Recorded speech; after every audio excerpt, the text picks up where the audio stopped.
ಕಡೆಗೆ ಅವರು ಡಾಕ್ಟ್ರೆ ಬಿಲ್ ಎಷ್ಟು ಕೇಳಿದಾಗ 40 ರೂಪಾಯಿ ಅಂತ ಹೇಳಿದ್ರು ಆಗಿನ ಕಾಲದಲ್ಲಿ.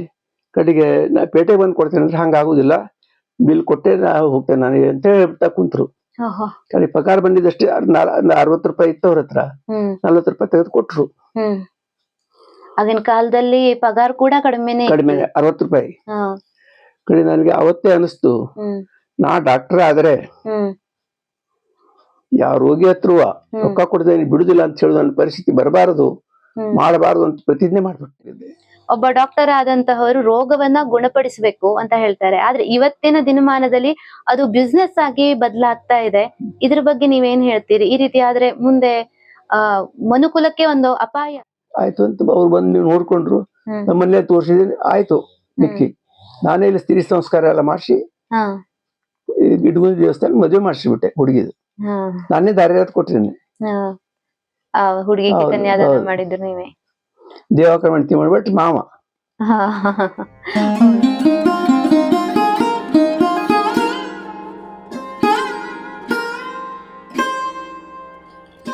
ನಮಸ್ಕಾರ. ನಮಸ್ಕಾರ. ಆತ್ಮೀಯ ವೀಕ್ಷಕರೆಲ್ಲರಿಗೂ ಶ್ರೀಬಾಲ ಯೂಟ್ಯೂಬ್ ವಾಹಿನಿಯ ಸಾಧಕರ ತೇರು ವಿಶೇಷವಾದಂತಹ ಕಾರ್ಯಕ್ರಮಕ್ಕೆ ಆತ್ಮೀಯವಾದಂತಹ ಸ್ವಾಗತ. ನಾನು ಶ್ವೇತಾ ಭಟ್.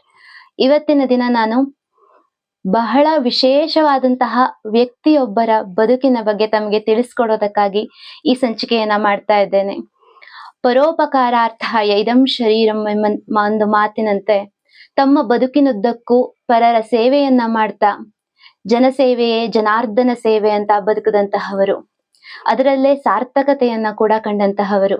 ಯಲ್ಲಾಪುರದಂತಹ ಒಂದು ಪುಟ್ಟ ಪಟ್ಟಣದಲ್ಲಿ ಒಂದು ಸುಸಜ್ಜಿತವಾದಂತಹ ಆಸ್ಪತ್ರೆಯನ್ನ ಯಾವುದೇ ವೈದ್ಯಕೀಯ ವ್ಯವಸ್ಥೆ ಇಲ್ಲದಂತಹ ಕಾಲದಲ್ಲಿ ನಿರ್ಮಾಣವನ್ನ ಮಾಡಿ ಹಳ್ಳಿಗೆ ತಮ್ಮದೊಂದು ಸೈಕಲ್ ನಲ್ಲೋ ಅಥವಾ ಬೈಕ್ ನಲ್ಲೋ ತಿರುಗಿ ಸಾಕಷ್ಟು ಜನರ ಪ್ರಾಣವನ್ನ ಉಳಿಸಿದಂತಹವರು.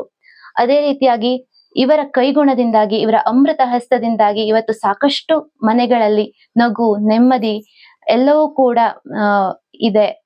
ಅಂತಹ ಒಬ್ಬ ಸಾಧಕರ ಜೊತೆಗೆ ಇವತ್ತಿನ ಈ ಕಾರ್ಯಕ್ರಮವನ್ನ ನಾನು ನಡೆಸ್ಕೊಡ್ತಾ ಇದ್ದೇನೆ.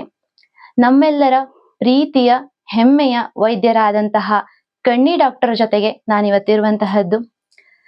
ಅವರನ್ನ ಈ ಒಂದು ಕಾರ್ಯಕ್ರಮಕ್ಕೆ ಬಹಳ ಪ್ರೀತಿಯಿಂದ, ಗೌರವದಿಂದ ಹಾಗೂ ಹೆಮ್ಮೆಯಿಂದ ಬರಮಾಡಿಕೊಳ್ತಾ ಇದ್ದೇನೆ. ನಮಸ್ಕಾರ ಡಾಕ್ಟ್ರೆ. ನಮಸ್ಕಾರ. ಚೆನ್ನಾಗಿದ್ದೀರಿ ಅಂತ ಭಾವಿಸ್ಕೊಳ್ತೇನೆ. ಆರೋಗ್ಯ ಸ್ವಲ್ಪ ಏರುಪೇರಿದೆ, ಇರ್ಲಿ, ಈ ವಯೋಮಾನಕ್ಕೆ ತಕ್ಕದಾಗಿದೆ. ತಮ್ಮ ಹುಟ್ಟೂರು ಯಲ್ಲಾಪುರ ತಾಲೂಕಿನ ಕಣ್ಣಿಮನೆಯಲ್ಲಿ. ಕಣ್ಣಿಮನೆಯಲ್ಲ, ಯಲ್ಲಾಪುರ ಗ್ರಾಮದಲ್ಲಿ ರಾಮಚಂದ್ರ ಹೆಗಡೆ ಚಾಳ್ನಲ್ಲಿ. ಇಲ್ಲೇ ಯಲ್ಲಾಪುರದಲ್ಲೇ ಇಲ್ಲಿ ರಾಮಚಂದ್ರ ಹೆಗಡೆ ಚಾಳ್ನಲ್ಲೇ ಹುಟ್ಟಿದ್ ನಾನು. ನಮ್ಮ ತಂದೆ ತಾಯಿ, ತಂದೆ ಶಾನ್ಭೋಗ್ರು, ತಾಯಿ ಮನೆ ಕೆಲಸ ಮಾಡೋರು ಲಕ್ಷ್ಮಿ ಅಂತೇಳಿ. ತಂದೆ ಪುಟ್ಟಪ್ಪ, ಅವರು ಹಳ್ಳಿಯಿಂದ ಬಂದವರು, ಶಾನ್ಭೋಗಿದ್ದವರು, ಕನ್ನಡ ಶಾಲೆ 7ನೇ ಕಲ್ತವ್ರು. ನನ್ನ ತಾಯಿ ಏನೂ ಕಲ್ತವಳಲ್ಲ. ಅವಳು ಯಲ್ಲಾಪುರದಲ್ಲಿ ಕಸ್ಬಾದಲ್ಲಿ ಕೆಲಸ ಮಾಡಿದ ನಂತರ ಕಡೆಗೆ ಹುಡುಗರ ಶಿಕ್ಷಣಕ್ಕಾಗಿ ನಮ್ಮ ತಂದೆಯವರು, ಇಲ್ಲಿ ಅವಾಗ ಹೈಸ್ಕೂಲ್ ವ್ಯವಸ್ಥೆ ಇಲ್ಲ, ನಮ್ಮ ಅಣ್ಣವ್ರಿಗೆ ಕಲ್ಸ್ಬೇಕಂತ ಹೇಳಿ ನಮ್ಗೆಲ್ಲ ವರ್ಗ ಮಾಡ್ಕೊಂಡು ಸೀದಾ ಹಳಿಯಾಳಕ್ಕೆ ಹೋದ್ರವ್ರು. ಹಳಿಯಾಳ ಮಂಗಳವಾರದಲ್ಲಿ ನಮ್ ತಂದೆಯವರು ಇಲ್ಲಿ ಇವ್ರ ಮುಲ್ಕಿ ಶಿಕ್ಷಣ ಆದ ನಂತರ ಅಣ್ಣವ್ರದ್ದು ಸೀದಾ ಅಲ್ಲಿ ಮಂಗಳವಾರಕ್ಕೆ ಹೋದ್ರು. ಕಡೆ ನಮ್ಮ ಅಣ್ಣವ್ರು ಕಣ್ಣಿ ವಕೀಲರು ಅಂತ ಹೇಳಿ ಅವ್ರ ಕಡೆಗೆ ಅಲ್ಲಿಂದಾನೆ ಹಳಿಯಾಳಿ ಹೈಸ್ಕೂಲಿಗೆ 4 ಮೈಲು, ಶಿವಾಜಿ ಹೈಸ್ಕೂಲಿಗೆ ನಡೆದು ಹೋಗಿ ಕಡೆಗೆ ಅಲ್ಲಿಂದ SSC, ಆಗಿನ ಕಾಲದಲ್ಲಿ SSC, ಈಗ SSLC, ಅವು 4 ವರ್ಷದ ಕೋರ್ಸು. SSC ಮುಗಿಸ್ಕೊಂಡು PUC ನಂತರ ಇದಕ್ಕೆ ಹೋದ್ರು ಅವ್ರು ಧಾರವಾಡಕ್ಕೆ. ಧಾರವಾಡ ಕರ್ನಾಟಕ ಯೂನಿವರ್ಸಿಟಿಯಲ್ಲಿ ಕಲ್ತು LLB ಪದವೀಧರರು ಆದ್ರವ್ರು. ತಮ್ಮ ಶಿಕ್ಷಣವು ಕೂಡ ಹಳಿಯಾಳದಲ್ಲೇ ಆಗಿದ್ದು. ನಮ್ಮ ಶಿಕ್ಷಣ ಕನ್ನಡ ಶಾಲೆ 4ನೇವರೆಗೆ ಹಳಿಯಾಳದಲ್ಲಿ ಆಗಿದ್ದು, 4ನೇ ನಂತರ 7ನೇವರೆಗೆ ಹಳಿಯಾಳದಲ್ಲಿ ಆಗಿದ್ದು. ಕನ್ನಡ ಗಂಡು ಮಕ್ಕಳ ಶಾಲೆ ಹಳಿಯಾಳ್ ನಂಬರ್ 1 ಅಲ್ಲಿ ಆಗಿದ್ದು. 7ನೇ ಅರ್ಧ ಆದ್ಮೇಲೆ ಯಲ್ಲಾಪುರಕ್ಕೆ ಬಂದಿದ್ದು ನಾನು. ಯಲ್ಲಾಪುರದಲ್ಲಿ ಯಲ್ಲಾಪುರ YTS ಹೈಸ್ಕೂಲ್ ನಲ್ಲಿ ಸಣ್ಣ ಬಿಲ್ಡಿಂಗ್ ಇತ್ತು, ಅಲ್ಲಿ ನಾನು SSC ಮುಗಿಸಿದ್ದು. ಅದರ ನಂತರ ಸೀದಾ ಆಯುರ್ವೇದ ಕೋರ್ಸ್ ಮಾಡ್ಬೇಕಂತ ಹೇಳಿ ಏನಾದ್ರು ಒಂದು ಮೆಡಿಕಲ್ ಕೋರ್ಸ್ ಮಾಡ್ಬೇಕಂತ ವಿಚಾರ ಬಂತು. ಒಂದು ಸಲ ಈ ಸಂದರ್ಭ ಬಂತು, ನಮ್ಮ ತಂದೆಯವರು ಶಾನ್ಭೋಗ್ರು ಇದ್ದಾಗ ಅವಾಗ ಬರೀ 60 ರೂಪಾಯಿ ಪಗಾರು ಆಗಿನ ಕಾಲದಲ್ಲಿ. ಅವ್ರು ಹಳಿಯಾಳದಿಂದ ಯಲ್ಲಾಪುರಕ್ಕೆ ಬಂದಾಗ ನಮ್ಮ ತಾಯಿಯವ್ರಿಗೆ ಅಷ್ಟು ದಿವಸ ಹೆಸರು ತಪ್ಪಿ ಬೀಳುದು. ಹಿಟ್ಟಿನ ಬೇಲದಲ್ಲಿ ನಮ್ಮ ಚಿಕ್ಕಪ್ಪ ನಾನಾಪಚ್ಚಿ ಅಂತ ಹೇಳಿ ನಾಣ ಭಟ್ರು ತೀರ್ಕೊಂಡಿದ್ರು. ಆ ವೇಳೆಗೆ ನಮ್ಮ ತಾಯಿಯವರು ಅಲ್ಲಿ ಕೆಲ್ಸಕ್ಕೆ ಬಂದಾಗ ನಟ್ಟಿ ಹಾಕ್ಲಿಕ್ಕೆ ಬರ್ತಿದ್ರು ಹಳಿಯಾಳದಿಂದ. ಆ ಟೈಮ್ಗೆ ಹೆಸರು ತಪ್ಪಿ ಒಂದ್ಸಲ ಬಿದ್ದಾಗ ಇದನ್ನ ಪುಟ್ಟೇಡ್ರು ಒಂದು ಡಾಕ್ಟರ್ ಕರ್ಕೊಂಡು ಹೋದ್ರು. ಆಗ ಕಾಲದಲ್ಲಿ ಕಡೆಗೆ ಅವರು ಡಾಕ್ಟರ್ ಬಿಲ್ ಎಷ್ಟು ಕೇಳಿದಾಗ 40 ರೂಪಾಯಿ ಅಂತ ಹೇಳಿದ್ರು. ಆಗಿನ ಕಾಲದಲ್ಲಿ ಕಡೆಗೆ ನಾ ಪೇಟೆ ಬಂದು ಕೊಡ್ತೇನೆ ಅಂದ್ರೆ ಹಂಗಾಗುದಿಲ್ಲ, ಬಿಲ್ ಕೊಟ್ಟೆ ನಾ ಹೋಗ್ತೇನೆ ನನಗೆ ಅಂತ ಹೇಳ್ತಾ ಕುಂತ್ರು. ಕಡೆ ಪಗಾರ ಬಂದಿದ್ದಷ್ಟೇ 60 ರೂಪಾಯಿ ಇತ್ತು ಅವ್ರ ಹತ್ರ. 40 ರೂಪಾಯಿ ತೆಗೆದು ಕೊಟ್ರು. ಆಗಿನ ಕಾಲದಲ್ಲಿ ಪಗಾರ ಕೂಡ ಕಡಿಮೆ 60 ರೂಪಾಯಿ. ಕಡೆ ನನಗೆ ಅವತ್ತೇ ಅನಿಸ್ತು, ನಾ ಡಾಕ್ಟರ್ ಆದ್ರೆ ಯಾವ ರೋಗಿ ಹತ್ರ ರೊಕ್ಕ ಕೊಡ್ತೇನೆ ಬಿಡುದಿಲ್ಲ ಅಂತ ಹೇಳುದು ನನ್ನ ಪರಿಸ್ಥಿತಿ ಬರಬಾರದು, ಮಾಡಬಾರದು ಅಂತ ಪ್ರತಿಜ್ಞೆ ಮಾಡ್ಬಿಟ್ಟೆ. ಆ ಪರಿಸ್ಥಿತಿ ನಿಮ್ಮನ್ನ ಡಾಕ್ಟರ್ ಆಗೋದಕ್ಕೂ ಪ್ರೇರೇಪಣೆ ಮಾಡ್ತು. ಕಡೆಗೆ ಅಷ್ಟಾಯ್ತು. ಆಯುರ್ವೇದ ಡಾಕ್ಟರ್ ಬೆಳಗಾವದಲ್ಲಿ ಇದ್ರ 57 SSC ಮುಗಿದ್ಮೇಲೆ ಬೆಳಗಾವಕ್ಕೆ ಹೋಗಿ ಕಾಸ್ಬಾಗ ಆಯುರ್ವೇದಿಕ್ ಯೂನಿವರ್ಸಿಟಿಯಲ್ಲಿ ಇದರಲ್ಲಿ ಮಹಾವಿದ್ಯಾಲಯದಲ್ಲಿ ಅಡ್ಮಿಷನ್ ಮಾಡಿದೆ. ಆಗಿನ ಕಾಲ DSSC 4 ವರ್ಷದ ಕೋರ್ಸ್, ಅದು 6 ತಿಂಗಳ ಟ್ರೈನಿಂಗು. ಅದನ್ನು ಮುಗಿಸ್ಕೊಂಡು ಪಾಸ್ ಆದ್ಮೇಲೆ ಸೀದಾ ಬಂದ 66ರಲ್ಲಿ ಯಲ್ಲಾಪುರದಲ್ಲಿ ನಾನು ಫಸ್ಟ್ ದವಾಖಾನೆ ಇಟ್ಟಿದ್ದು. ಅವ್ರು ನಮ್ಗೆಲ್ಲ delivery case civil hospital training ಕೊಡ್ತಿದ್ರು. 10 ಡೆಲಿವರಿ ಕಂಪಲ್ಸರಿ ನಾವು ಮಾಡ್ಬೇಕು ಅವಾಗೊಂದು ಇತ್ತು. ಈಗೆಲ್ಲ ಅದೆಲ್ಲ ಪರಿಸ್ಥಿತಿ ಇಲ್ಲ, ಎಲ್ಲ ಬಹಳ ಭಿನ್ನ ಆಗಿದೆ ಈಗ. ಹಿಂಗಾಗಿ ಆಗಿನ ಕಾಲದಲ್ಲಿ ನಾನು ಅಲ್ಲಿಂದ ನಾವು ನಡೆದು ಬರ್ತಿದ್ವಿ ಸಿವಿಲ್ ಆಸ್ಪತ್ರೆಯಿಂದ. ಯಾವ ಸಿವಿಲ್ ಆಸ್ಪತ್ರೆ? ಬೆಳಗಾವಿ ಸಿವಿಲ್ ಆಸ್ಪತ್ರೆ. ಅಲ್ಲಿ ನಡೆದು ಬರ್ತಿದ್ವಿ ನಾವು. ಇದರಲ್ಲಿ ಶಾಪುರದಲ್ಲಿ ರೂಮ್ ಇತ್ತು. ನಾನು GL ಆಡೋನೊಬ್ಬ ನಮ್ಗೆ ದೋಸ್ತ್ ಇದ್ದ, ಹಳ್ಯಾಳದಲ್ಲಿದ್ದವ. ಗಂಗಾಧರ ಬಾರೋ ಅಲ್ಲೇ ಸ್ಟಡಿ ಚಲೋ ಇದೆ ನಿನ್ಗೆ, ನಾನು ಇರ್ತೇನೆ, ನಾನು ರೂಮ್ನಲ್ಲಿ ಉಳಿಲಿಕ್ಕೆ ಅಂತ ಅಂದವ. ಅದು ಟ್ರೈನಿಂಗ್ ಆಯ್ತು, ಸಿಲೆಕ್ಷನ್ ಆದ ಮರ್ದಿವ್ಸ ಆ ದಿವಸ ಅವ್ರ ರೂಮ್ನಲ್ಲಿ ಉಳಿದೆ, ನನ್ ಸಿಲೆಕ್ಷನ್ ಆಯ್ತು. ಅಲ್ಲಿಂದ ನಿಮ್ಮ ಡಾಕ್ಟರ್ ವೃತ್ತಿ ಸ್ಟಾರ್ಟ್ ಚಾಲೂ ಆಯ್ತು. ಅವಾಗ ನಮ್ಮ ಆರ್ಥಿಕ ಪರಿಸ್ಥಿತಿ ಕಂಗಟ್ಟು ಹೋಗಿತ್ತು. ಅವ್ ನಮ್ಮ ಅಣ್ಣವರೇ ನನ್ ದುಡ್ಡು ಕೊಟ್ಟು ಕಳ್ಸಿದ್ರು. ಅವ್ರದಾಗ್ಲೇ ವಕೀಲಿ ಚಾಲು ಆಗಿತ್ತು. ನನಗೊಂದು ವಕೀಲ ಆಗ್ಬೇಕಂತ ಕನಸಿತ್ತು ಒಂದು ಸಂದರ್ಭದಲ್ಲಿ. ಅದ್ರ ಕಡೆಗೆ ಅವ್ರೇನಂದ್ರು, ನಮ್ಮ ಮಂದ್ಯ ಮನೆ 2 ವಕೀಲರು ಬೇಡ, ಕೆಲಸ ಸಾಕಾಗುದಿಲ್ಲ ಅಂತ ಹೇಳಿ ಅವ್ರು ಹೇಳಿದ್ರು. ಆಯ್ತು ಅಣ್ಣ ಅಂದೆ. 2 ಸಮಾಜ ಸೇವೆ ಕಡೆಗೆ ಅವರು ತಿಂಗಳ 45 ರೂಪಾಯಿ ಕಳಿಸ್ತಿದ್ರು ನನ್ಗೆ ಬೆಳಗಾವದಲ್ಲಿ. ಒಂದೆಣೆ ಉಪ್ಪಿಟ್ಟು ಆಗಿನ ಕಾಲದಲ್ಲಿ. ಒಂದೆಣೆಗೆ ಒಂದು ಉಪ್ಪಿಟ್ಟು, ಒಂದು ಪ್ಲೇಟ್. ಹೌದು, 2 ಕೊಟ್ರೆ 1 ದೋಸೆ. ಪೈಸಾ ಲೆಕ್ಕ ಇಲ್ಲ ಅವಾಗ. ಹೌದು, ಹಳೆ ಲೆಕ್ಕ. 25 ರೂಪಾಯಿ ಫುಲ್ ಊಟ ತಿಂಗಳ. ಒಂದು ತಿಂಗಳಿಗೆ 25 ರೂಪಾಯಿ. ಹೌದು, ಅವಾಗ ನಾವು ಊಟ ಮಾಡಿದ್ವಿ. ಆ ರೀತಿ ಬೆಳಗಾವದಲ್ಲಿ ಕಳೆದ್ವಿ. ಟ್ರೈನಿಂಗ್ ಆದ್ಮೇಲೆ ಕಡೆಗೆ ನಂದು ಅಲ್ಲಿ ಪಾಸ್ ಆದ್ಮೇಲೆ ಸೀದಾ ನಾನು ಅಲ್ಲಿ ಒಂದು 4 ತಿಂಗಳ ಟ್ರೈನಿಂಗ್ ಮಾಡ್ಕೊಂಡು 6 ತಿಂಗಳ ಸೀದಾ ಸಿದ್ದಾಪುರಕ್ಕೆ ಬಂದೆ. ಅವಾಗ K. ಯುತ್ತಪ್ಪ ಅನ್ನೋರು ಇಲ್ಲಿ ಮೆಡಿಕಲ್ ಆಫೀಸರ್ ಇದ್ರು ಯಲ್ಲಾಪುರದಲ್ಲಿ. ಅವ್ರದ್ದು ನಮ್ಮ ವಕೀಲದ್ದು ದೋಸ್ತಿ ಬಾಳ ಇತ್ತು. ಗಂಗಾಧರ ಡಾಕ್ಟರ್ ಅಲ್ಲಿ ಬರ್ರಿ, ನಾವು ಟ್ರೈನಿಂಗ್ ಕೊಡ್ತೇನೆ ನಿಮ್ಗೆ ಹೇಳಿ ಸಿದ್ದಾಪುರಕ್ಕೆ ನನ್ ಕ್ಯಾದ್ಗಿಯಲ್ಲಿ ನಾ ಅಷ್ಟಲ್ಲಿ ಒಂದು 4-5 ತಿಂಗಳ ಇದ್ದೆ ಅವ್ರ ಸಂಗಡ. ಬಹಳಷ್ಟು ಅವ್ರು ಅನುಭವ ಕೊಟ್ರು ನನ್ಗೆ ಸಿದ್ದಾಪುರದಲ್ಲಿ. ಕ್ಯಾದ್ಗಿ ಅಲ್ಲೂ ನ್ಯಾಗಿನ ಮನೆ, ದೊಡ್ಡ ಮನೆ, ರಂಭಾಪುರ ಇಂತೆಲ್ಲ ಸೈಕಲ್ ಹೊಡ್ಕೊಂಡು ಹೋಗಿದ್ದೆ ನಾನು. ಅವ್ರ ಸಂಗಡ ಕೆಲವು ಎಷ್ಟು ಪಾಯ್ಸನ್ ಕೇಸು ಟ್ರೀಟ್ ಮಾಡಿದೆ ನಾನು. ಅವ್ರು ಹೇಳ್ತಿದ್ರು, ಹಿಂಗೆ ಮಾಡೋಳೆ. ದೊಡ್ಡ ಮಾರ್ಗದರ್ಶನ ಕೊಟ್ಟಿದ್ದಾರೆ ಅವರು. K. ಗುತ್ತಿಪ್ಪ ಅವ್ರಿಲ್ಲ ಈಗ, ಅವ್ರ ಮಗು ರೇಂಜರ್ ಇದಾರಂತೆ ಮುಂಡ್ಗೋಡದಲ್ಲಿ. ಅವ್ರೊಮ್ಮೆ ಫೋನ್ ಮಾಡಿದ್ರು ನನಗೆ. ಹಾಗಾಗಿ ಅವರಿಂದ ನನಗೆ ಬಹಳ ಉಪಕಾರ ಆಗಿದೆ. ಅದ್ಮೇಲೆ ಯಲ್ಲಾಪುರದಲ್ಲಿ ಚಾಲು ಆಯ್ತು. ಅವ್ ಸೈಕಲ್ ಹೊಡ್ಕೊಂಡು ಹೋಗುವ ನಮ್ದು ಹೊಸ ಹುಡುಗ. ಅಲ್ಲ, ನೀವ್ ಯಾಕೆ ವೈದ್ಯ ವೃತ್ತಿಯನ್ನ ಕಲಿತ ಮೇಲೆ ಸರ್ಕಾರಿ ನೌಕರಿ ಇದ್ರ ಕಡೆ ಯಾಕೆ ಹೋಗ್ಲಿ? ಅವಾಗ SMP ಸೆಂಟ್ರಲ್ ಕರಿತಿದ್ರು ಆಯುರ್ವೇದದವರಿಗೆ. ಆ ಪಗಾರ ಅಷ್ಟೇ 300 ರೂಪಾಯಿ ಒಂದ್ ತಿಂಗಳಿಗೆ. ಮತ್ತೆ ಅದೊಂದಾಯ್ತು. ಮತ್ತೆ ಅವಾಗ ಅದಕ್ಕೂ ಕಾಂಪಿಟೇಷನ್, ಎಲ್ಲರಿಗೂ ಸಿಗುದಿಲ್ಲಾಗಿತ್ತು. ಸಿಕ್ಕಿತ್ತು ನನಗೆ ಮಹಾರಾಷ್ಟ್ರದಲ್ಲಿ ಜಿಲ್ಲಾ ಪರಿಷತ್ನೊಳಗೆ ನೌಕರಿ. ನಮ್ಮ ಲಾಡ ಅಲ್ಲೇ ಹೋಗಿದ್ದ. ಹಾ ಜಿಲ್ಲಾ ಪರಿಷತ್ ನೌಕರಿ ಸಿಗ್ತದೆ ಗಂಗಾಧರ ಇಲ್ಲೇ ಬಂದ್ಬಿಡು ಅಂತ ಹೇಳಿ ಹಾ ಮಹಾರಾಷ್ಟ್ರ ರಿಜಿಸ್ಟ್ರೇಷನ್ ಮಾಡಿಸಿದೆ ನಾನು. ಹಾ ಅದು ನಮ್ಮ ತಂದೆಯವ್ರು ಹೇಳಿದ್ರೇನು, ನಮ್ಮೆಲ್ಲಾ ತಾಲೂಕಿನಲ್ಲಿ ಇದು ಮಾಡು, ಕೆಲಸ ಮಾಡು, ಅಷ್ಟಾಗ್ಲಿ ಇಷ್ಟಾಗ್ಲಿ ಹೌದು ಜನರು ಇದು ಮಾಡು, ನಿಷ್ಠೆಯಿಂದ ಕೆಲಸ ಮಾಡು, ಜನ ಬಂದೇ ಬರ್ತಾರೆ ಹೇಳಿ ನನ್ಗ ನಮ್ಮ ತಂದೆಯವ್ರು ಹೇಳಿದ್ರು. ಅದೇ ರೀತಿ ನಾನು ಇಷ್ಟಿಂದ ಸೈಕಲ್ ಹೊಡೆದು ಇದು ಮಾಡಿ ಎಲ್ಲ ಮಾಡ್ಲಿಕ್ಕತ್ನಲ್ಲ, ಅದು ಬೇಕಾದ್ರೆ ಸಾಕಷ್ಟು ಜನಪ್ರಿಯತೆ ಆಯ್ತು. ಕಣ್ಣಿ ಡಾಕ್ಟರ್ ಅಂದ್ರೆ ಮನೆ ಬರ್ತಾರೆ, ಇದು ಮಾಡ್ತಾರೆ. ಹಿಂಗಾಗಿ ಎಷ್ಟು ನನ್ಗೆ ಅದರಿಂದ ಬಹಳ ಉಪಯೋಗ ಆಯ್ತು. ನೀವು ಮೊದ್ಲು ಚಿಕ್ಕದಾಗಿ ಒಂದು ನರ್ಸಿಂಗ್ ಹೋಮ್ ಅನ್ನ ಪ್ರಾರಂಭ ಮಾಡ್ತೀರಿ. ಇಲ್ಲಿ ನರ್ಸಿಂಗ್ ಹೋಮ್ ಇಲ್ಲ ಅವಾಗ, ಹೀಗೆ ಬಾಡಿಗೆಯಲ್ಲಿ ಒಂದು ರೂಮಿನಲ್ಲಿ ಕಡೆ ನರ್ಸಿಂಗ್ ಹೋಮ್ ಮಾಡಿದ್ದು. ಆಮೇಲೆ ನರ್ಸಿಂಗ್ ಹೋಮ್ ಅಂತ ಪ್ರಾರಂಭ ಮಾಡಿ. ಅವಾಗ ಹಳ್ಳಿ ಮೇಲೆ ನನಗೆ ಹೋದಾಗ ಒಂದ್ ಕಡೆ ಒಂದು ಮರಾಠಿ ಹೇಳ್ದ, ತೆಂಗಿನ ಹತ್ರ ಕೃಷ್ಣ ಅಂತೇಳಿ ಹೇಳ್ತಲ್ಲ, डॉक्टर तुम्हें काहीतरी एक नर्सिंग होम करावं, ಆಸ್ಪತ್ರೆ ಬಂದಾವ. ಅಲ್ಲಿ ಒಂದು ಡೆಲಿವರಿ ಕೇಸ್ ಹೋದಾಗ ಅಂಶಗಳಿಗೆ ಕಾಮಾಗ್ತರಿ ಆಯ್ತಾ ಚಾರ್ಜಸ್ ಅಂತ ಹೇಳಿ ಪಾಪ ಹೇಳ್ದ ಅವ ಪರದೇಶಿ ಕೃಷ್ಣ ಅಂತ ಹೇಳಿ. ಹಿಂಗಾಗಿ ಅದೊಂದು ನನ್ನ ಮನಸ್ಸಿನಲ್ಲಿ ಇತ್ತು. ಹಂಗೆ ಹಳ್ಳಿ ಮೇಲೆ ಹೋಗಿ ಡೆಲಿವರಿ ಮಾಡಿ ಬರ್ತಿದ್ನಲ್ಲ ಅಂತ ಸಾವಿರ ಮಾಡಿದ್ನ ದೇವ್ರಿಗೆ ಗೊತ್ತು ಹೇಳಿದಲ್ಲ. ಅದ್ರ ಮೇಲೆ ನಾನು ನರ್ಸಿಂಗ್ ಹೋಮ್ ಕಟ್ಲಿಕ್ಕೆ ಇದಾಯ್ತು. ನಮ್ ರುಸ್ತಮ್ ಇಸ್ಮಾಯಿಲ್ ಅವಲ್ಲ ಮುಸ್ಲಿಮ್ಸು ಎಲ್ಲ ಬಹಳ ಇದ್ ಮಾಡಿದ್ರು. ನಮ್ಮ ಅಮ್ಮ ನನ್ನ ಹೆಂಡತಿ ಫುಲ್ ಸಾಥ್ ಕೊಟ್ಟದೆ. ಮನೆ ಬದಿಗೆ ಒಂದ್ ಪೈಸಾ ಜವಾಬ್ದಾರಿ ತಗೊಳ್ಳಿಲ್ಲ ಮೊದ್ಲಿಂದ. ನಾನು ನಮ್ಮ ಹೆಂಡತಿನೇ ಎಲ್ಲಾ ನೋಡ್ತಿದ್ದು, ಇನ್ಕ್ಲೂಡಿಂಗ್ ಫೈನಾನ್ಸ್ ಇಂದ ಹಿಡಿದೆಲ್ಲ. ಅವ್ರು ಅಷ್ಟು ಜವಾಬ್ದಾರಿ. ಪೂರಾ ನಿಮ್ದು ಕೃಷಿ ಭೂಮಿ ಇತ್ತು.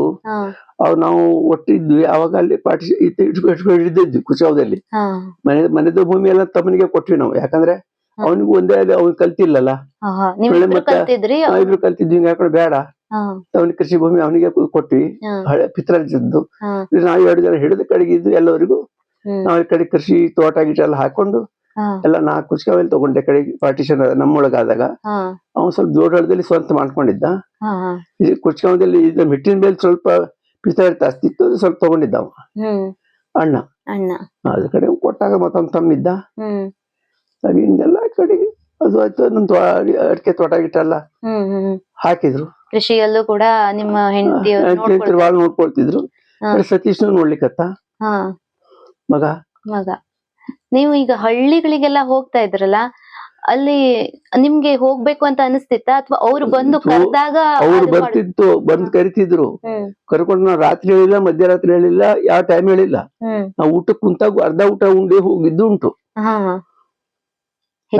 ಹೌದು, ಹೋಗುವಂತಹದೆಲ್ಲ ಈ ಬಾಣಂತಿ ಮಾಡ್ಸೋದು ಬೇಕಾದ್ರೆ ವಾಂತಿ ಬೈಲ್ ಕಡೆ ಸೀರಿಯಸ್ ಆದವ್ರದ್ದು, ಹೊಟ್ಟೆ ನೋವು ಸೀರಿಯಸ್ ಆಗಿದ್ದವ್ರದ್ದು. ಎಷ್ಟೋ ಕಡೆ ನಾನು ಹೇಳ್ತೇನೆ, ನಡೆದು ಹೋಗುದು, ಅಡವಿಯಲ್ಲಿ ಸೈಕಲ್ ಓಟ್ ಹೋಗುದು, ಒಂದೊಂದ್ ಮೈಲ್ ನಡೆದು ಹೋಗುದು. ಸೈಕಲ್ ಮೇಲೆ 4 12 ಮೈಲ್ ನಡೆದು ಹೋಗುದು. ಒಡೆ ಉಪ್ಳಿ, ಚಿನ್ನೆ ಉಪ್ಳಿ, ಮಾಗೋಡು, ಕುಳಿ ಮಾಗೋಡು, ಗುರ್ತೆಗೆದ್ದೆ, ನಡತೋಟ, ನಾಡ್ಸೇರು, ಎಲ್ಲಿ ಅದು ಹೇಳುದಲ್ಲ, ಅದು ಎಣಿಸ್ಲಿಕ್ಕೆ ಸಾಧ್ಯ ಇಲ್ಲ ಹಳ್ಳಿ. ಹೌದು, ಆಗ ಯಾವುದೇ ರೀತಿಯಾದಂತ ವೈದ್ಯಕೀಯ ವ್ಯವಸ್ಥೆನೂ ಇಲ್ಲ, ವೆಹಿಕಲ್ಸ್ ಇಲ್ಲ. ಹಾಗೆಲ್ಲ ಎಮರ್ಜೆನ್ಸಿ ಅಂತ ಬಂದ್ರೆ ಏನ್ ಮಾಡ್ತಿದ್ರಿ? ಅವಾಗ ಅದೇ ಅವ್ರು ಓಡಿಸ್ಕೊಂಡ್ ಬರ್ತಿದ್ರು. ಅಲ್ಲಿಂದ ಚಕಡಿಗಳ ಮೇಲೆ ಹಾಕೊಂಡ್ ಬರ್ತಿದ್ರು, ಕವಳಿ ಕಟ್ಟು ಹೊತ್ಕೊಂಡ್ ಬರ್ತಿದ್ರು. ಅಯ್ಯೋ, ವ್ಯವಸ್ಥೆ ಬಹಳ ಕಷ್ಟ ಇತ್ತು ಅವಾಗ. ಕಷ್ಟ ಇತ್ತು ಅವಾಗ. ಟ್ರಕ್ ಮೇಲೂ ಹಾಕೊಂಡ್ ಬರ್ತಿದ್ರು. ಯಾವ್ದೇ ಸಾರಿಗೆ ವ್ಯವಸ್ಥೆ ಇರ್ಲಿಲ್ಲ. ಒಂದ್ಸಲ ಅಂತೂ ಹೆಂಗಾಯ್ತು, ಬೈಲುಂಗದಲ್ಲಿ ಒಬ್ಬನಿಗೆ ಹೊಸ ಮೂತ್ರ ಕಟ್ಟಿತ್ತು. ಕಡೆಗೆ ನಾರಾಯಣ ಭಾಗವತ್ಕರ್ ನಾರಾಯಣ ಅಂತ ಬಂದ. ಕಡೆಗೆ ಏನ್ ಮಾಡೋದಪ್ಪ ಭಾಗವತ್ ನಾರಾಯಣ, ಕಾರಣ ಈಗ ಹೋಗುದ ಹೆಂಗು ಅಲ್ಲಿ ಹೊಸಳ್ಳಿ ನಾವು ಟ್ರಕ್ ಮೇಲೆ ಹೋಗುದು. ಮ್ಯಾನೇಜ್ ಕಟ್ಟಿ ಟ್ರಕ್ ಚಾಲಿತ್ತು ಹಳೇದು. ಆದಿನಾರಾಯಣ, ಅಶ್ವಥ್ ನಾರಾಯಣ ಇಂಥದೆಲ್ಲ ಇತ್ತು ಬೋರ್ಡಿಂದು. ಈಗ ನಿಮ್ಗೆ ಗೊತ್ತಿಲ್ಲ ಅದು. ನೀವು ಹುಟ್ಟಕ್ಕಿಂತ ಮುಂಚಿಂದ ಇದು ಮ್ಯಾನೇಜ್ ಗಾಡಿ ಸರಿತಲ್ಲ. ಅವಾಗ ನಾರಾಯಣ ಹಂಗ ಹೋಗುದ್ರಿ, ಹುದ್ಲಾಗು ಶೀಟ್ ಹುದ್ಲು ಬೇಲುಂದೂರಿಗೆ. ಈಗೆಲ್ಲ ರಸ್ತೆ ಆಗದೆ ಬಿಡಿ. ಕಡೆಗೆ ಮಳೆಗಾಲ ಅದು ಚೌತಿ ಟೈಮಿಗೆ ಚಕ್ಡಿ ಗಾಡಿ ಹೇಳಿದ್ರಿ ಅಂತ, ಕೋಣದ ಗಾಡಿ ಆಯ್ತು ಅಂದೆ. ಟ್ರಕ್ ಇಂದಲ್ಲಿ ಇದ್ರವರೆಗೆ ಹೋದ್ವಿ ನಾವು. ಹೊಸಳ್ಳಿವರೆಗೆ ಇಳಿದ್ವಿ. ಅಲ್ಲಿ ಹೊಸಳ್ಳಿಂದ ಮುಂದೆ ಅಲ್ಲಿ ಬೇಲುಂದೂರು ಕತ್ರಿ ಇದೆ, ಇಲ್ಲೊಂದು ಅರ್ಧ ಕಿಲೋಮೀಟರ್ ಹೋಗಲ್ಲ, 1/4 ಕಿಲೋಮೀಟರ್ ಆಗ್ತದೆ. ನಡ್ಕೊಂಡ್ ಕಡೆ ಹೋಗಿ ಅಲ್ಲಿ ಚಕ್ಡಿ ಗಾಡಿ ತಂದಿಟ್ಟಿದ್ರು. ಕೋಣ ಗಾಡಿ ಮೇಲೆ ಹೋದೆ. ಅದು ಎತ್ತಿನ ಗಾಡಿ ಹೋಗಂಗಿಲ್ಲ ಅವ, ಅಷ್ಟು ರಾಡಿಯ ಜಾಗ, ಸೋತು ರಾಡಿ ಜಾಗ. ಇಷ್ಟಿಟ್ಟು ಹೋದ್ರು. ಮತ್ತೆ ಎಳವಳ್ಳಿ ಹೇಳ್ರಿ, ಪಾಣಿಗುಂಡಿ ಹೇಳ್ರಿ, ಮಂಗ್ಯಾಂತವ್ರಿ ಹೇಳ್ರಿ, ಕಾರ್ಕುಂಡಿ ಹೇಳ್ರಿ, ಎಲ್ಲಿ ನಾವು ಹಳ್ಳಿ ಮೇಲೆ ಗೌಳಿಯವ್ರದ್ದು ಯಾವ ದಡ್ಡಿ ಭಾಗವತಿ ಹೇಳ್ರಿ, ಅಡಿಕೆ ಹೊಸರು ಹೇಳ್ರಿ, ಎಲ್ಲಾ ಕಡೆ ಹೋಗಿ ನಾನು ಹ್ಮ್ ಈ ಡೆಲಿವರಿ ಕೇಸಿಗೆ, ಎಮರ್ಜೆನ್ಸಿ ಕೇಸಿಗೆ ದಾಟವಾಡ ಹೇಳ್ರಿ. ನಿಮ್ಗೆ ಆಗ ಆದಾಯ ಬರ್ತಾ ಇತ್ತ? ಅಂದ್ರೆ ನೀವು ಇಂತಿಷ್ಟು ಅಂತ ಯಾವತ್ತೂ ಹೇಳಿದ್ದನ್ನ ನಾನ್ ಕೇಳಲಿಲ್ಲ, ಹಾಗಾಗಿ ಆವಾಗ ಒಂದು ಲಂಸಮ್ ಇಂತಿಷ್ಟ ಆಗ್ತದೆ ಅಂತ ಹೇಳ್ತಿದ್ದೆ. ಹಾ ಅವ್ರ ರೊಕ್ಕನೂ ಇಲ್ಲ, ಜನರಿಗೆ ಆರ್ಥಿಕ ಪರಿಸ್ಥಿತಿ ಕಂಗಾಲು. ಹೌದು. 100 ಹೇಳಿ ಒಂದು 50 ಹೇಳಿದ್ರಲ್ಲಿ ಒಂದು 20 ಕೊಡ್ತಿದ್ರು, 15 ಕೊಡ್ತಿದ್ರು, 30 ಕೊಡ್ತಿದ್ರು, ಹ್ಮ್ ತಿಳಿತಲ್ಲ. ಆದ್ರೆ ಖಾಲಿ ಕಳಿಸ್ತಿದ್ದಿಲ್ಲ. ಹಾ ಎಷ್ಟು ನಾಳೆ ಅಂತ ಹೇಳೋರು ಇದ್ರು, ಇಲ್ಲ ಅಂತಲ್ಲ, ಹಾ ಆದ್ರೆ ಖಾಲಿ ಕಳಿಸ್ತಿದ್ದಿಲ್ಲ ಪಾಪ. ಹಾ ಒಂದಿಷ್ಟು ಅಂತ ಅನ್ನೋದ್ರು ಹೌದು. ನಿಮ್ಮ ಗಾಡಿ ಖರ್ಚು ಮತ್ತೆ ಏನಾರು ಕೊಡ್ತಿದ್ರು ಅವ್ರು. ವೈದ್ಯಕೀಯ ಖರ್ಚುಗಳಿರುತ್ತೆ. ಸೈಕಲ್ ಮೋಟರ್ ಗಿಟ್ರ್ ಎಲ್ಲ ಇಂಥದ್ದು ತಗೊಂಡು ಹೋಗ್ತಿದ್ದೆ ಎಷ್ಟು ಸಲ. ಹ್ಮ್ ನಂದೇ ಸೈಕಲ್ ಮೋಟರ್ ಇತ್ತು. ಹ್ಮ್ ಇಷ್ಟೆಲ್ಲ ಕೆಲಸ ಮಾಡಿದೆ ನಾನು. ಹೌದು, ನಿಮ್ಮ ಬಾಣಂತನ ಮಾಡುವಂತದ್ದು, ಹೆರಿಗೆ ಮಾಡಿಸುವಂತಹದ್ರಲ್ಲಿ ಬಹಳ ಅಮೃತ ಹಸ್ತ ನಿಮ್ದು ಅಂತಾನೆ ಫೇಮಸ್ ಆಗಿದೆ. ಇದ್ರ ಬಗ್ಗೆ ಏನ್ ಹೇಳ್ತೀರಿ? ಸಾಕಷ್ಟು ಮನೆಗಳಲ್ಲಿ ಅದು ಇವತ್ತಿಗೆ ಇವತ್ತು ಆಗಿದ್ದಾರೆ. ಅದಕ್ಕೊಂದು ಹೇಳ್ತೇನೆ, ಹ್ಮ್ ಅವ್ರದ್ದು ಯೋಗನು ಗಟ್ಟಬೇಕು. ಹ್ಮ್ ಅವಾಗೆಲ್ಲ ಕನಿಷ್ಠ ವ್ಯವಸ್ಥೆ, ಹೌದು ನಾವು ಗರಿಷ್ಠ ಕೆಲಸ ಮಾಡ್ಬೇಕು. ಹೌದು. ಎಷ್ಟೋ ಸಲ ಬ್ಲೀಡಿಂಗ್ ಆಗಿ ಇದಾಗಿ ಎಷ್ಟೋ ಜನಕ್ಕೆ ಬಹಳ ಅವಘಡಗಳು ಆಗಿದ್ದುಂಟು. ಹ್ಮ್ ಆಗಿದ್ದುಂಟು ಅಂದ್ರೆ ನಾವು ತಗೊಂಡು ಎಲ್ಲೆಲ್ಲೋ ಹುಬ್ಬಳ್ಳಿಗೂ ಅಲ್ಲೇ ನಾವು ಕೈಯಿಂದ ಖರ್ಚು ಹಾಕಿ ತಗೊಂಡು ಹೋಗಿದ್ದುಂಟು ಹ್ಮ್ ಆ ವೇಳೆಯಲ್ಲಿ. ಹೌದು. ಅಂದ್ರೆ ಸಾರಿಗೆ ವ್ಯವಸ್ಥೆ ಇರೋದಿಲ್ಲ ಅಲ್ಲಿ, ಎಮರ್ಜೆನ್ಸಿ ಆದ್ರೆ ಇವತ್ತಿನ ಹಾಗೆ ಆಂಬ್ಯುಲೆನ್ಸ್ ಗಳು ಬರುವಂತಹ ಪರಿಸ್ಥಿತಿಯು ಆ ಊರ್ನಲ್ಲೂ ಇರೋದಿಲ್ಲ. ಇರೋದಿಲ್ಲ. ಹೌದು. ಒಂದ್ಸಲ ಹಂಗೆ ಆಯ್ತು ಶಿವಪುರದಲ್ಲಿ. ಹಾ ಒಂದು ಶಿವಪುರ ಗೋಪಾಲ್ ಭಟ್ ಅಂತ ಹೇಳಿ ಅವ್ರ ಮನೇಲಿ ಒಂದು ಡೆಲಿವರಿ ಕೇಸು ಹ್ಮ್ ನೋವು ಚಲ ಇತ್ತು. ಪ್ರೈಮರಿ ಅದು ಫಸ್ಟ್ ಬೆಳಗಾವದಲ್ಲಿ. ಹಾ ಸ್ಟಾರ್ಟ್ ವಿತ್ ಸೆಡೇಟಿವ್ಸ್.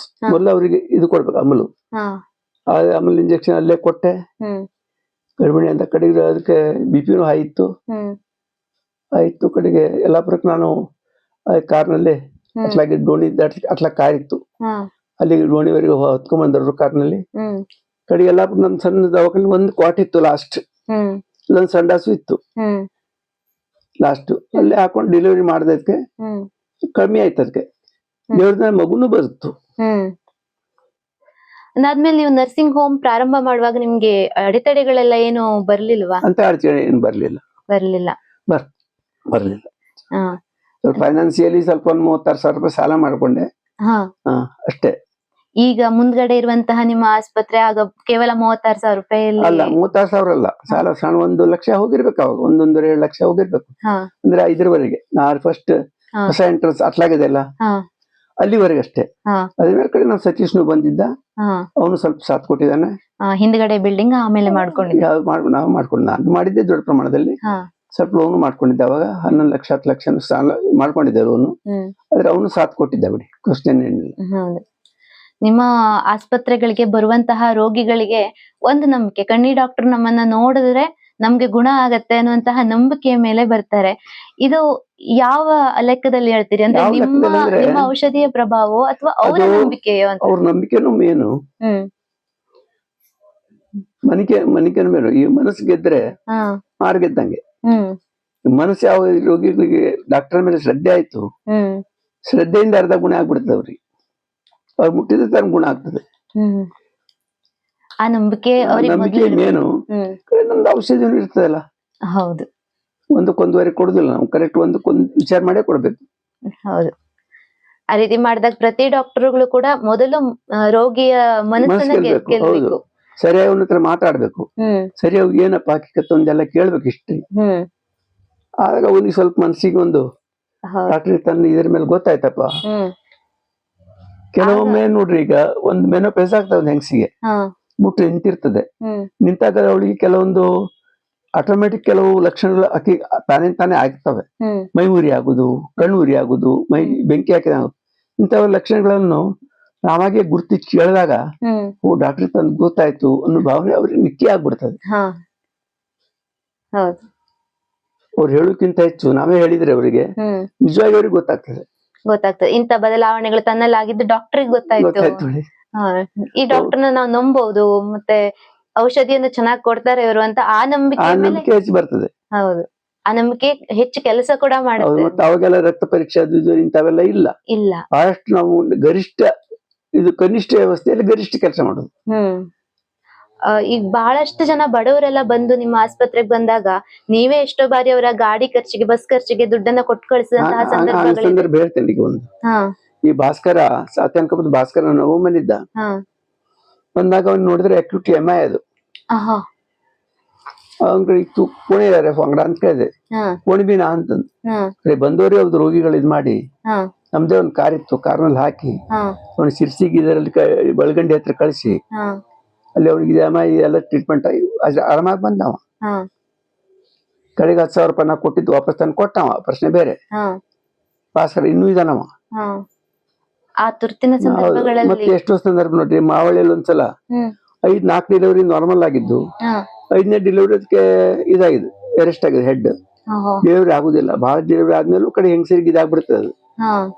ಕಡೆಗೆ ಏನ್ ಮಾಡಿದೆ, ಅದ್ರ ಅರ್ಲವ ಇಷ್ಟರ್ಲು ಒರ್ಸ್ಕೊಂಡು ಇದ್ರವರೆಗೆ ಬಂದು, ರಸ್ತೆವರೆಗೆ ಬಂದು ಅಲ್ಲಿ ಯಲ್ಲಾಪುರಕ್ಕೆ ಬಂದು ಅವ್ನ ಕಾರ್ ಉಡ್ಸಿ ಬಿಟ್ರೆ, ಕಾರ್ ತಗೊಂಡು ಹೋಗಿ ಪ್ರಭು ದವಾಖಾನೆ ಇದು ಮಾಡಿಸಿ ಸಿಜನ್ ಮಾಡಿಸಿ ಇದು ಮಾಡಿದೆ, ಡೆಲಿವರಿ ಮಾಡಿಸಿದೆ. ಆಯ್ತು. ಅದರಿಂದ ನನ್ಗೀಗ ಪಾಪ ಹುಡುಗ ಬದುಕಿದ. ಆ ರೀತಿ ಬೇರೆ ಕಡೆ ನೀವೇ 10,000 ರೂಪಾಯಿ ಕೊಟ್ಟು ನಾನು ಒಂದು 6,000 ಕೊಟ್ಟಿದ್ದೆ ಅವಾಗಷ್ಟೇ. ಆದ್ರೆ 6,000 ಅಂತಂದ್ರೆ ಆಗಿನ ಕಾಲದಲ್ಲಿ ಬಹಳನೇ ವ್ಯಾಲ್ಯೂ ಇತ್ತು. ಅಲ್ಲ ಪಾಪ ಬದುಕಿದವ್ರು ಇದ್ದ, ಹಿಂಗೆ ಬಹಳ ಜನ ಬದುಕಿದ್ದಾರೆ. ಹೌದು, ಬದುಕಿದವ್ರು. ಕೆಲವೊಬ್ರಿಗೆ ನೀವೇ ಅಂದ್ರೆ ನಿಮ್ಮ ಫೀಸ್ ಅನ್ನು ತಗೊಳ್ಳದೇನೆ ಬಸ್ ಚಾರ್ಜ್ ಅನ್ನ ಕೊಟ್ಟು ಊರಿಗೆ ಹೋಗಿ ಅಂತ ಕಳಿಸಿದಂತದ್ದು ಬಹಳಷ್ಟು ಇದೆ. ಹೌದು, ಅದನ್ನ ಸಾಕಷ್ಟು ನಾನು ಕೂಡ ಕೇಳಿದ್ದೇನೆ. ಆ ಒಂದು ಮಾಡ್ಬೇಕಾಗ್ತದೆ, ಆ ಟೈಮ್ ಹಂಗ್ ಮಾಡಬೇಕಲ್ಲ. ಆ ರೀತಿಯ ಭಾವನೆಗಳು ಹೇಗೆ ನಿಮ್ಗೆ ಬರ್ತಾ ಇತ್ತು? ಅಂದ್ರೆ ಒಬ್ಬ ರೋಗಿ ಬಂದಾಗ ಅವನಿಂದ ಎಷ್ಟು ಬರುತ್ತೆ ಅನ್ನುವಂತಹದನ್ನ ನೋಡ್ತಾರೆ ಇವತ್ತಿನ ಡಾಕ್ಟರ್ಗಳು. ಆದ್ರೆ ನೀವು ಅವರಿಗೆ ಕೊಟ್ಟು ಕಳಿಸ್ತಾ ಇದ್ರಿ. ಈ ರೀತಿಯ ಭಾವನೆಗಳೆಲ್ಲ ಹೇಗೆ? ನಮ್ ತಾಯಿ ಬಹಳ ಬಡತನದಲ್ಲಿ ಕಳೆದ್ರು. ಅವ್ರಿಗೆ ಒಂದೊಂದು ಸಂದರ್ಭದಲ್ಲಿದೆ, ದವಾಖಾನೆಗೆ ಹೋಗ್ಲಿಕ್ಕೆ ರೊಕ್ಕ ಇಲ್ಲ. ಒಂದ್ಸಲ ಒಂದು ಸರ್ಕಾರಿ ಡಾಕ್ಟರ್ ಯಲ್ಲಾಪುರದಲ್ಲಿ, ಹೆಸರು ಹೇಳುದಿಲ್ಲ ನಾನು, ಬಂದಿದ್ರು. ನಾವು DSSC ಓದ್ತಾ ಇದ್ದ ಸಂದರ್ಭದಲ್ಲಿ ನನ್ಗೆ ಒಂದ್ಸಲ ದವಾಖಾನೆಯಲ್ಲಿ ಕರ್ಸಿದ್ರು. ಕಡೆಗೆ ಹೋದ್ ಕೂಡ್ಲೆ ಏನ್ ಸರ್ ಅಂತ ಕೇಳಿದೆ. ನಮಸ್ಕಾರ ಎಲ್ಲ ಮಾತಾಡ್ಕೊಂಡು ನನ್ ಫೀ ಕಳಿಸ್ತೀರಾ ಅಂತ ಕೇಳಿದ್ರು. ಮನೆ ಬಂದಿದ್ರು. ನಿಮ್ ಮನೆಗೆ ಹೋಗಿದ್ದೆ ನಾನು, ಅದ್ರ ಫೀ ಅನ್ನ ಕೊಡಿ ಅಂತ. ಹೌದು, ಅದನ್ನ ಕೇಳೋದಕ್ಕೆ ಅಂತಾನೆ ನಿಮ್ ಮನೆ ಕರೆದಿದ್ದು. ಅವ್ರು ಸರ್ಕಾರಿ ಆಸ್ಪತ್ರೆ ಹೋಗಿದ್ರು. ಅವ್ರು ಉಚಿತವಾಗಿ ಚಿಕಿತ್ಸೆನ ನೀಡಬೇಕಾಗಿತ್ತು. ಕಡೆ ಆಯ್ತು ಅಂತೇಳಿ ಸರ್ ನಾ ಕಡೆಗೆ ಕೊಟ್ಟು ಬಂದೆ. ಆವಾಗ ನೀವು ಅಂದ್ಕೊಂಡಿದ್ದಂತಹದ್ದು ಬಡವರಿಂದ ದುಡ್ಡನ್ನು ತಗೋಬಾರದು ಅಂತ, ಅದನ್ನ ಇವತ್ತಿಗೂ ಕೂಡ ನೀವು ಪಾಲಿಸ್ತಾ ಇದ್ದೀರಿ. ಅಂದ್ರೆ ಪ್ರತಿ ಪೇಷಂಟ್ ಗಳಲ್ಲೂ ಕೂಡ ನಿಮ್ಮ ತಾಯಿ ಅವ್ರಿಗೆ ಕೇಳ್ತೇನೆ ನಾನು, ಅಂದ್ರೆ ಇಂತ ಇಷ್ಟು ಖರ್ಚು ಬರ್ತದಪ್ಪ, ಇದು ಮಾಡ್ಲಿ ಹಂಗೇಳಿ. ಕಡೆಗೆ ಪೈಸೆ ಕಮ್ಮಿ ಆಯ್ತು ಸರ್ ಅಂತ ಹೇಳ್ತಾರ. ಖರ್ಚು ಅಲ್ಲಿ ಕೆಮ್ಮ ಹೋತೈತೆ ಮಾದಿ ಎಷ್ಟಾಗತ್ತೆ ಅಷ್ಟನ್ನ ಕೊಡಿ ಆ ಕಡೆ ಇನ್ನೊಂದ್ ದಿವಸ ಕೊಟ್ಟು ಹೋಗು. ಆಯ್ತು. ಒಂದ್ ಮಗು ಈಗ ಸದ್ಯಗ ಏನ್ ಮಾಡೋದು, ಹುಬ್ಳಿಗೆ ಹೋಗ್ಬೇಕಾಗ್ತದೆ. ಇವತ್ತು ನನ್ ಕಡೆ ರೊಕ್ಕ ಇಲ್ಲ ಡ್ರಿಪ್ ಹಚ್ಕೊಳ್ಲಿಕ್ಕೆ ಅಂತ ಹೇಳಿದೆ. ನಾನು ಹೇಳಿದಾಗ पहिला पोर जगुंदे नंतर माझे पैसे ಅಂತಂದೆ. ರೊಕ್ಕ ಆಸೆ ಮಾಡಿದೆ ನಾನು ಡ್ರಿಪ್ ಹಚ್ತೇನೆ ಎಷ್ಟೋ ಮಕ್ಕಳಿಗೆ. ಕಡೆಗೆ ತಾನು ಕೊಟ್ಟು ಹೋಗ್ತಾರೆ, ಎಷ್ಟು ಜನ ಅದನ್ನ ಕೊಡುದಿಲ್ಲ. ನಡೀತದೆ. 10 ಜನ ಕೊಡುವಾಗ ಒಬ್ಬ ಕೊಡದೇ ಇದ್ರು ಸುಧಾರಿಸ್ಕೊಂಡು ಹೋಗುದು. ಆ ಭಗವಂತ ಆ ಶಕ್ತಿಯನ್ನ ಬೇರೆ ಯಾವ್ದಾದ್ರು ರೂಪದಲ್ಲಾದ್ರೂ ಕೊಟ್ಟೆ ಕೊಡ್ತಾನೆ. ಈ ನಿಮ್ಮ ಇಷ್ಟೊಂದು ವೈದ್ಯ ವೃತ್ತಿಯಲ್ಲಿ, ಇಷ್ಟೊಂದು ದೀರ್ಘ ಸೇವೆಯಲ್ಲಿ ನಿಮ್ಮ ಹೆಂಡತಿಯವರ ಸಪೋರ್ಟ್ ಕೂಡ ಬಹಳ ಇರುವಂತಹದ್ದು. ಅದ್ರ ಬಗ್ಗೆ ಸ್ವಲ್ಪ ಆದ್ರೂ ನಮ್ಗೆ ಹೇಳಿ. ಅಂದ್ರೆ ರಾತ್ರಿ ಸಲ ಪ್ರತಿ ರಾತ್ರಿ ವೇಳೆಯಲ್ಲಿ ನಾ ಕನಿಷ್ಠ ಅಂದ್ರೆ 3-4 ಕಡೆ ಹಳ್ಳಿ ಮೇಲೆ ಹೋಗ್ತಿದ್ದೆ. ಪಾಪ ಅವ್ರು ಹಳ್ಳಿ ಡಾಕ್ಟರ್ ಇದಾರೆ ಅಂತ ಕೇಳಲಿಕ್ಕೆ ಬಂದಾಗ ಅವ್ರು ಮತ್ತೆ ಕರ್ಕೊಂಡು ಹೋಗ್ಲಿಕ್ಕೆ ಬರೋರೆ. ಕರ್ಕೊಂಡು ಹೋಗ್ಲಿಕ್ಕೆ ಬಂದಾಗ ಕೂಡ್ರಿ ಡಾಕ್ಟರ್ ಬರ್ತಾರೆ ಅಂತ ಹೇಳಿ ಪಾಪ ಅವ್ರ ಸೊಸೆ ಮಾತಾಡ್ತಾ ಅವ್ರಿಗೆ ಊಟನೂ ಹಾಕಿದ್ದುಂಟು. ಹಾಕಿ ಅವ್ರಿಗೆ ಕೂರಿಸ್ಕೊಂಡು ಅವ್ರು ಬಂದ ಕಡೆ ಮತ್ತೊಂದ್ ಕಡೆ ಹಳ್ಳಿಗೆ ಹೋಗಿ ಬರ್ತಿದ್ದೆ ನಾನು. ಒಂದೊಂದು ರಾತ್ರಿ 5 ವಿಸಿಟ್ ಮಾಡಿದ್ದು ಉಂಟು ನಾನು ರಾತ್ರಿಯಲ್ಲಿ ಸೈಕಲ್ ಮೋಟರ್ ಮೇಲೆ. ದೂರದ ಆಗೆಲ್ಲ ಅವರು ನೋಡ್ಕೊಳ್ತಿದ್ರು. ಅಯ್ಯೋ ಹೌದು, ಬಂದವ್ರಿಗೆ ಕೂರ್ಸಿ ಇದೇ ಸಣ್ಣ ಮನೆನೆ, ಅವ್ ಮತ್ ಬೇರೆ ಮನೆ ಇಲ್ಲ ನಂದು, ಈಗ ಇರುವಂತಹ ಈ ಮನೆನೆ. ಮತ್ತೆ ನಿಮ್ಮ ಅದ್ರಲ್ಲಿ ಕೆಲವು ಪೋರ್ಷನ್ ನಾ ಕಟ್ಕೊಟ್ಟಿದ್ದೆ. ಸತೀಶ್ ಇದ್ದ ಅದ್ರೊಳಗೆ. ಇಷ್ಟೇ. ಅವ್ರದ್ದು ಒಂದು ಜೀಪ್ ಕೂಡ ಇತ್ತು, ಅದನ್ನ ಮಾಡ್ಕೊಂಡು ಬಡವರ ಸೇವೆಗೆ ಅಂತ ನಾ ಹೋಗ್ತಿದ್ದೆ. ಜೀಪ್ ಕಡೆಗೆ ಒಂದು ತಗೊಂಡೆ, ಜೀಪು ಕಮಾಂಡರ್ ಜೀಪ್ ತಗೊಂಡೆ ಒಂದು. ಅದ್ರಲ್ಲಿ ನಾ ಬಹಳ ಕಡೆ ಹಳ್ಳಿ ಮೇಲೆ ಹೋಗ್ತಿದ್ದೆ. ಬಹಳಷ್ಟು ಪೇಷಂಟ್ ಗಳನ್ನ ಕೂಡ ಅದು ಅನುಕೂಲ ಆಗ್ತಾ ಇತ್ತು. ಆಗಷ್ಟು ಆಂಬ್ಯುಲೆನ್ಸ್ ವ್ಯವಸ್ಥೆ ಇರ್ಲಿಲ್ಲ, ಏನೂ ಇಲ್ಲ ಅವಾಗ. ಹೌದು. ಈಗಿನ ಹಾಗೆ ಯಾವುದೇ ರೀತಿಯಾದಂತಹ ವೈದ್ಯಕೀಯ ವ್ಯವಸ್ಥೆಗಳು ಆ ಕಾಲದಲ್ಲಿ ಇರ್ಲಿಲ್ಲ. ಅದಾದ್ಮೇಲೆ ನಿಮ್ಮ ಆಸ್ಪತ್ರೆಯಲ್ಲಿ ವೈದ್ಯಕೀಯ ವ್ಯವಸ್ಥೆಗಳು ಸುಸಜ್ಜಿತವಾಗಿ ಬರೋದಕ್ಕೆ ಆರಂಭ ಆಯ್ತು. ಕಡೆಗೆ ಸ್ವಲ್ಪ ನಮ್ದು ಊಟಿ ಗಿಟಿ ಎಲ್ಲ ಆಯ್ತು, ನಿರ್ಮಾಣ ಆಗಿತ್ತು. ಕಡೆಗೆ ಆಮೇಲೆ ಕೊಡೋರು ಸರ್ಜನ್ಸ್ ಬರ್ಲಿಕ್ಕೆ ತೊಂದರೆ ಮಾಡ್ಲಿಕ್ಕತ್ರು. ಮತ್ತೆ ಓಟಿಗೆ ಬಂದ್ ಬಿತ್ತು ನಮ್ದು. ಇಲ್ಲೇ ಸರ್ಜರಿನೂ ಚಾಲು ಆಗಿತ್ತು. ನಿಮ್ಮ ಮಗ ಕಲಿತ ನಂತರ ಆಗಿದ್ದ ಅದು? ಹೌದು, ನಮ್ಮ ಹತ್ರ ದೊಡ್ಡ ಮಗ ಇಲ್ಲೇ ಇದ್ದ. ಅವನು ಕೆಲವು ಸೀಸನ್ ಕೆಲವು ಇನ್ಸ್ಟ್ರಕ್ಟರ್ ಮಾಡೋಗಿದ್ದ ಹೇಳ್ತಾರೆ. ಮತ್ತೊಂದು ದೇಸಾಯನು ಡಾಕ್ಟರ್ ಬರ್ತಿದ್ರು ಅಷ್ಟೇ. ಕಡೆ ಮತ್ತೇನ್ ಸರ್ಜರಿ ಹೆಚ್ಚಾಗ್ಲಿಲ್ಲ. ನಿಮ್ಗೆ ಒಟ್ಟು 4 ಜನ ಮಕ್ಕಳಲ್ವಾ? ಹೌದು. ಮಕ್ಕಳ ಬಗ್ಗೆ ಸ್ವಲ್ಪ ಹೇಳಿದ್ರೆ. ಮಕ್ಕಳ ಬಗ್ಗೆ ಒಬ್ಬ MBBS ಮಾಡಿದ್ದ ಕೋಲಾರದಲ್ಲಿ. MBBS ಮಾಡ್ಕೊಂಡು ಕಡೆ ಗೌರ್ಮೆಂಟ್ ನೋಡಿ ಎಲ್ಲ ಗೌರ್ಮೆಂಟ್ ನಲ್ಲಿ ನೌಕರಿ ಇದ್ದ. ಕಡೆಗೆ ಎಲ್ಲ ಗೌರ್ಮೆಂಟ್ ಕೊಟ್ಟಾಗ ಗೈನಕಾಲಜಿಸ್ಟ್ ಆದ. ಕಡೆಗೆ BAMS ಮಾಡಿದ್ದ. ಅವರು ಸಿರ್ಸಿಯಲ್ಲಿ ಈಗ ವಾಸಿಲ್ ಹೆಲ್ತ್ ಕೇರ್ ಅಂತ ಅವ್ರು ಮಾಡ್ತಾ ಇದ್ದಾರೆ. ಒಳ್ಳೆ ನಡೆಸ್ತಾ ಇದ್ದಾರೆ. ಹೌದು. ಆಯ್ತು. ಇಲ್ಲಿ ನಿಮ್ಮ ಆಸ್ಪತ್ರೆಯನ್ನು ನಿಮ್ಮ ಎರಡನೇ ಮಗ ನೋಡ್ಕೊಳ್ಳಿ. ಎರಡನೇ ಮಗ ಈಗ ಮ್ಯಾನೇಜ್ಮೆಂಟ್ ಈಗ ಅವನೇ ನೋಡ್ತಾನೆ. ನಾ ಇಷ್ಟು ವರ್ಷ ಮಾಡಿದೆ. 2 ವರ್ಷ ಆಯ್ತು ಅವನಿಗೆ ವಯಸ್ಸು ಕೊಟ್ಟಿದ್ದಾನೆ. 2-3 ವರ್ಷ ಆಯ್ತು, 4 ವರ್ಷ ಆಯ್ತು. ನನ್ ಕಡೆ ರಾತ್ರಿ ಎದ್ದು ಹೋಗ್ಲಿಕ್ಕೆ ಆಗುದಿಲ್ಲ 2 ವರ್ಷದಿಂದ. ಮತ್ತೆ 2 ವರ್ಷದಿಂದ ಡೆಲಿವರಿ ಮಾಡೋದು ಬಿಟ್ಟೆ ನಾನು. ಹಿಂಗಾಗಿ ನಾನು ಈಗ ದವಾಖಾನೆ ರಾತ್ರಿ ಹೋಗುದಲ್ಲ. ಎಮರ್ಜೆನ್ಸಿ ಯಾರು ಮನೆ ಹತ್ರ ಬಂದ್ರು ಒಮ್ಮೆ ನೋಡ್ತೇನೆ, ಇಲ್ಲ ಅನ್ನೋ ಹಂಗೆಲ್ಲ ನೋಡೋರಿಗೆ ನರ್ಸ್ಗಳಿಗೆ ಫೋನ್ ಮಾಡಿ ಹೇಳ್ತೇನೆ. ಅದಕ್ಕೆ ನಾವು ಇಷ್ಟೆಲ್ಲ ಒಂದು ಕೆಲ್ಸಕ್ಕೆ ನಂದೊಂದೇ ಕಾರಣ ಅಲ್ಲ, ನನ್ ಸಿಬ್ಬಂದಿ ಇದ್ರು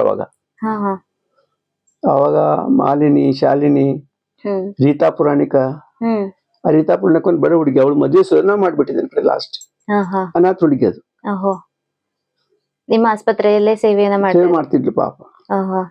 ಒಂದು ಸಿಂಗ ಕೇಳಿದೆ, ತಂಗಿ ಮದುವೆ ಮಾಡ್ಕೊಳ್ತೇನೆ, ಬ್ರಾಹ್ಮಣರಾಯ್ತು ಅದು ಪುರಾಣಿಕ. ಮಾತಾಡ್ಲಿಲ್ಲ ಪಾಪ. ನೋಡ ಅಂತ ಕಡೆಗೆ ಇಲ್ಲಿ ಮಧುಕುಳಿ ಕುಟ್ಟು ಅಂತಿದ್ದ. ಮಧುಕುಳಿ ಒಂದ್ ಸ್ವಲ್ಪ ಅತ್ಲಾಗ ಏಜೆನ್ಸಿಗಿರಿ ಮಾಡ್ತಿದ್ದ. ನೋಡ ಅವಾಗ ಹೆಣ್ಣು ಹೆಚ್ಚಾಗಿದ್ರು ಕಾಲಲ್ಲಿ ಯಲ್ಲಾಪುರ ತಾಲೂಕ್ನಲ್ಲಿ.